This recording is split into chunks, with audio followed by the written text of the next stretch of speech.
Electoral bond സംബന്ധിച്ചുള്ള ആ പ്രശ്നം സുപ്രീം കോടതിയുടെ തീർപ്പ് എന്ന് പറയുന്നത് വളരെ സ്വാഗതാർഹമായ ഒരു തീരുമാനമായിരുന്നു ആണ്.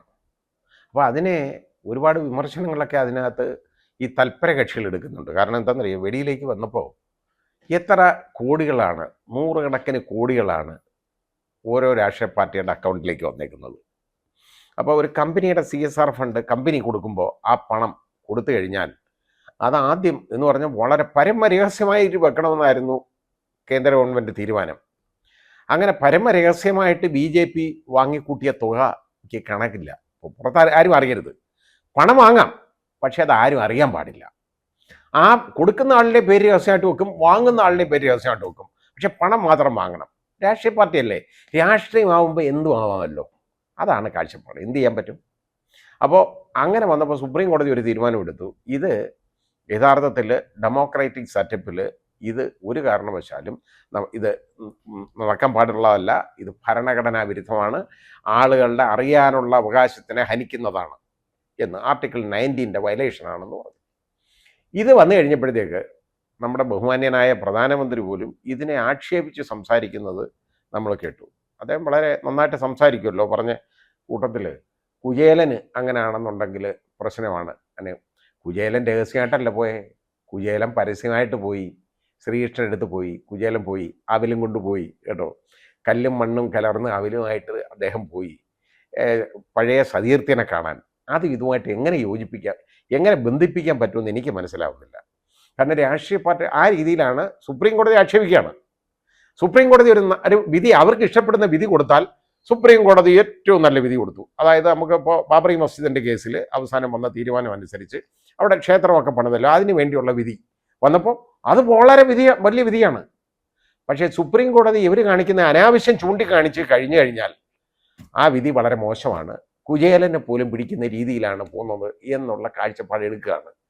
ഇതൊരിക്കലും നമുക്ക് ശരിയായ ഇത് ഒരു നമ്മുടെ ഈ ജനാധിപത്യ വ്യവസ്ഥയ്ക്ക് ഒരിക്കലും ഭൂഷണമല്ല. നമ്മുടെ ഈ അതായത് ജുഡീഷ്യറിയാണ് യഥാർത്ഥത്തിൽ ഇന്ന് അല്പമെങ്കിലും മനുഷ്യന് ആശ്വാസം നൽകുന്ന എന്തെങ്കിലും ചെയ്യുന്നുണ്ടെങ്കിൽ അത് ജുഡീഷ്യറിയാണ്. അപ്പോൾ ഈ ഇപ്പോൾ 20-ാം തീയതിയിലത്തെ ഹിന്ദു ദിനപത്രം, ഈ കഴിഞ്ഞ 20-ാം തീയതിയിലെ ഒന്ന് എടുത്ത് നോക്കിയാൽ മതി. അതിനകത്ത് അതിൻ്റെ ഫ്രണ്ട് പേജ് മുഴുവൻ ആദ്യം മുതൽ അവസാനം വരെ കോടതികളുടെ വാർത്തകൾ മാത്രമേ ഉള്ളൂ, വേറെ ഒന്നുമില്ല. കോടതികൾ ആദ്യം സുപ്രീം കോടതി ഫോറസ്റ്റിനെ ഡിഫൈൻ ചെയ്തേക്കുന്നതിൻ്റെ വലിയ തലക്കെട്ടോടുകൂടിയാണ് അതിൽ വാർത്ത വന്നേക്കുന്നത്. പിന്നെ മറ്റ് കോടതി വിധികളെല്ലാം, ഇതെല്ലാം കോടതികളുടെ ആ മുഴുവൻ ക്യാപ്ഷൻസ് ആ ഫ്രണ്ട് പേജിലുള്ള ആ ഹിന്ദു എന്ന് പറയുന്ന ഇത്രയും വലിയ പത്രത്തിൻ്റെ ഒരു ഫ്രണ്ട് പേജ് മുഴുവനുള്ള വാർത്തകൾ, 6-7 വാർത്തകളാണ് അതിലുള്ളത്. അത് മുഴുവൻ കോടതികളെ സംബന്ധിച്ചുള്ളതാണ്. അപ്പോൾ നമ്മൾ മനസ്സിലാക്കേണ്ടത് ഇന്നത്തെ ദൈനംദിന ജീവിതത്തിൽ മനുഷ്യന് ഏറ്റവും കൂടുതൽ ഉപയോഗപ്പെടുന്നത്, മനുഷ്യന് ഇഷ്ടപ്പെടുന്നത്, ആളുകൾക്ക് എന്തെങ്കിലും ഉണ്ടാകുന്നത് കോടതി വിധിയിലൂടെ മാത്രമാണ് എന്ന് നമുക്ക് കാണാം. TP മർഡർ കേസ് തുടങ്ങിയെല്ലാം ഇതുപോലുള്ള എല്ലാ കേസുകളും ഇങ്ങനെയുള്ള കാര്യങ്ങളാണ് ആ ഹിന്ദു അന്നത്തെ 20-ാം തീയതിയിലത്തെ ഹിന്ദു പത്രത്തിൻ്റെ ഫ്രണ്ട് പേജ് മുഴുവനുള്ള വാർത്തകൾ ഇതാണ്. അപ്പോൾ നമ്മൾ എന്ത് പ്രാധാന്യം ഇതിന് ആളുകൾ കൊടുക്കുന്നു എന്നുള്ളതൊന്ന് നോക്കിക്കോളൂ. കാരണം ആളുകൾക്ക് ബാക്കിയൊന്നും ആളുകൾ മടുത്തു. രാഷ്ട്രീയം, മന്ത്രിമാരുടെ കാര്യങ്ങൾ, ഗവൺമെൻറ്റിൻ്റെ നടപടികൾ, ഇതൊക്കെ ആളുകൾ ജനങ്ങൾ മടുത്തുകൊണ്ടിരിക്കുകയാണ്. ആളുകൾക്കിപ്പോൾ അല്പമെങ്കിലും ഒരാശ്വാസം കിട്ടുന്നത് കോടതി വിധികളിലൂടെ മാത്രമാണ് എന്നുള്ളതാണ് സത്യം. അപ്പോൾ അതിനെ പുച്ഛിച്ച് സംസാരിക്കുന്ന കാര്യമില്ല.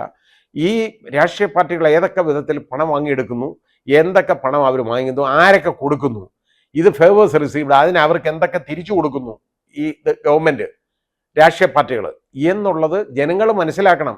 അത് ജനങ്ങളെ ഇരുട്ടിൽ നിർത്തിക്കൊണ്ടുള്ള ഇടപാട് ഒരിക്കലും ശരിയല്ല എന്ന് സുപ്രീം കോടതി പറഞ്ഞു.